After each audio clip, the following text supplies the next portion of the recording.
With the continuous development of cutting-edge new technology, sludge ball press equipment is also in steady innovation, such as in the noise control of sludge ball press.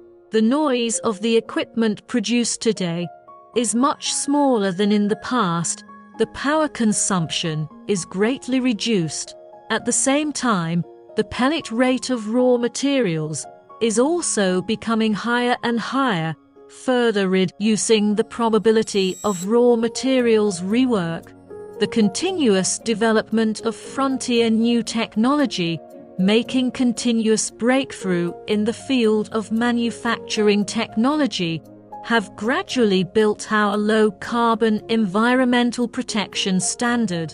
Sludge ball press is now widely used in the sludge industry to press municipal sludge, sewage sludge, mineral processing sludge, brick plants sludge, and so on.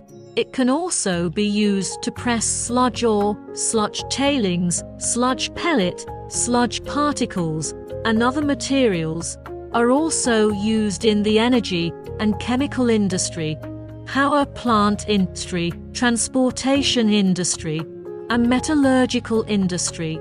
The use of sludge ball press, it can be those remaining in the final difficult to press some of the sludge molding. Its use can greatly save a lot of energy.